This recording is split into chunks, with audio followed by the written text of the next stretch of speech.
It's your boy Berto, your host of 95 North Falcons Talk Show. Folks, thank you for joining me this morning as I just want to talk on a quick topic that I saw via Twitter yesterday. Another one of these players, coaches, executives listing the top 10 offensive tackles in the NFL today. And it's a great list. It's a damn good list. But I got an issue. And my issue is some of the names that are on here that haven't had enough body of work in the NFL. I'm a firm believer that having a body of work behind you should, pronounce what you are in this league or how good or how great you are in this league. Some of the names on here: Trent Williams, amazing tackle.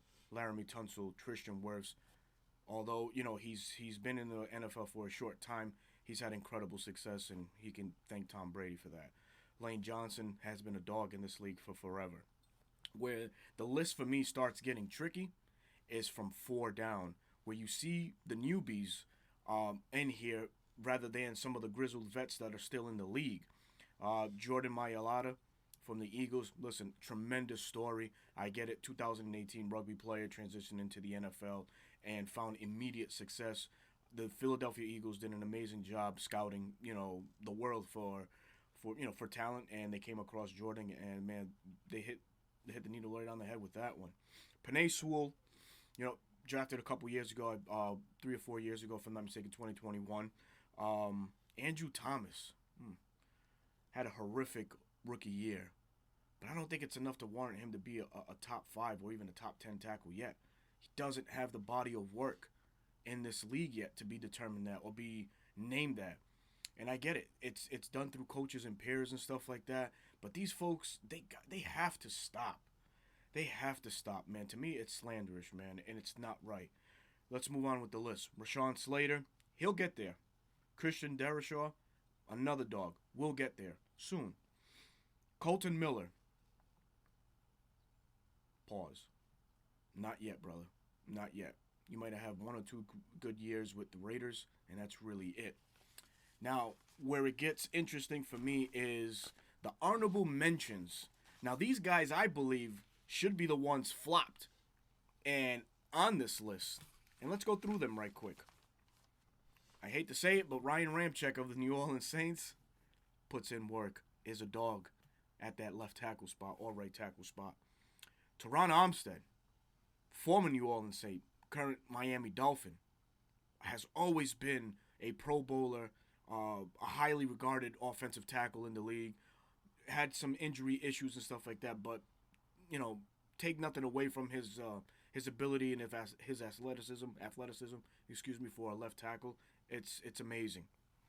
David Bakhtiari, another guy.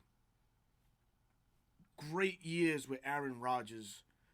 Been on those great Packer teams from the past, even until recent. Another guy that battled a couple little injury marred seasons, but still, it's not enough to take away from him being recognized as a top 10 tackle or a top tackle in the league overall. This is where I have an issue also. Brian O'Neill, Minnesota Vikings. No, thank you. Who should be on that in his place, other than himself, Brian O'Neill? Jake Matthews. Jake Matthews is the... You know what? Before I get into the Jake Matthews situation, Tyron Smith rounds out that honorable mentions list. Tyron Smith has been a staple, a pillar for a left tackle. He's been with Dallas for God knows how long, man. So many years. Was drafted at a young age out of USC.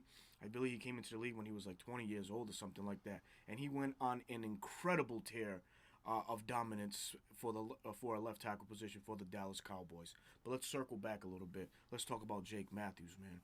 Jake Matthews comes from a strong bloodline of great NFL players. His dad, Bruce. He has some brothers scattered around in college and in the league. Probably will be top tier talents also at their respective spots when their time is up to come into the NFL draft. But Jake Matthews, man, drafted 6th overall in the 2014 NFL draft by our beloved Atlanta Falcons. Is this modern era's Iron Man? has played in 145 of 146 games. The only game he's ever missed was a week 2 matchup versus the Cincinnati Bengals back in 2014, his rookie year. The guy's been a stalwart at the left tackle position for the Falcons and should be viewed across the league. I know that he's not one of those maulers or one of those finesse tackle guys that are presumed around the league. He just does the detailed portions of this game right. He's a technician. He's a fundamental guy. Gets his traits from his dad, the great Bruce Matthews. Like I mentioned, only missed one game in his entire NFL career. Found much success only in his third year playing in the Super Bowl, as we all know. Has made Pro Bowls. Hasn't had a PFF grading below a 77 since his rookie year. Now, I know PFF determines a lot of what goes on these days for most NFL players, so I'm going to throw that stat out there about Jake Matthews to strengthen his case to be on this list. But Jake Matthews is a do-it-all guy. Not even with the birth of his child did he miss a game. He flew out from Carolina to Atlanta and back in the same day and was still able to, perform as Jake Matthews normally does, man. He's only given up 34.5 sacks in 10 years, a 10-year vet.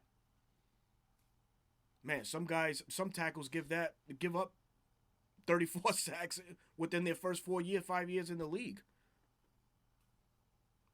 Some things need to be made to make sense, and excluding Jake Matthews from this list is downright shameful. Now, I know I did a reaction video about Grady Jarrett not being on that list, and that has strong and valid argument. If you haven't had a chance to listen to it, please, I invite you to go onto my platform, 95 North Falcons Talk Show, and just view. There's stats, there's things thrown out there that would make sense.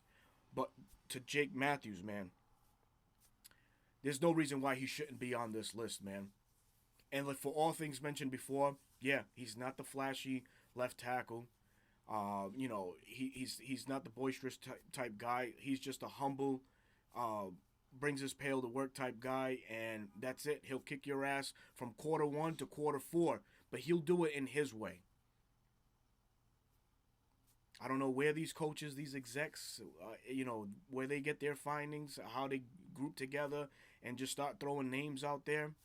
But shoot, we can make an argument that Jake Matthews could be top 6, replacing a Andrew Thomas, who hasn't been in the league for that long, doesn't have a body of work. But if you want to ridicule him, look at his rookie season. Abysmal.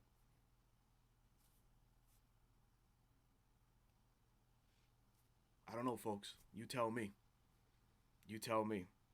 But these damn lists, man, anytime I see one of my Falcon players not involved, I find it highly disrespectful. And it could be the biased fan in me.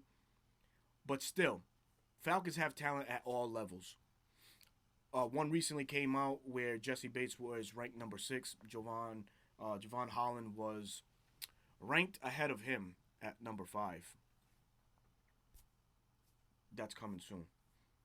But as far as Jake Matthews, I believe Jake Matthews is a top talent until he starts declining, which we really haven't seen that from him yet.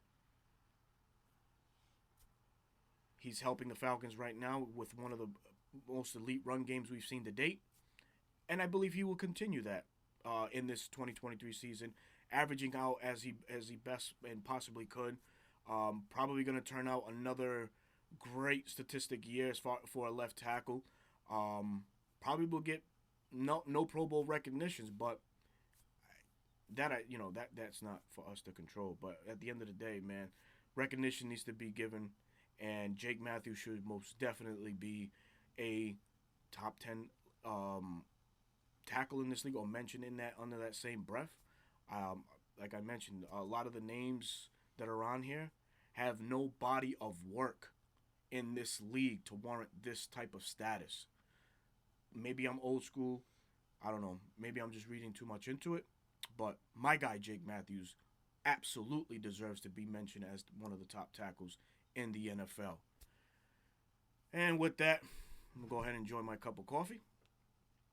Good morning to you, Falcon fans in Twitter world and Falcon fans all across the world. This is your boy Berto, your host of the 95 North Falcons Talk Show. Drop those comments, share your thoughts. Let me know what you think about this list and how you feel about Jake Matthews being a part of this organization. Again, it's your boy Berto. Hope to talk to y'all soon. Peace.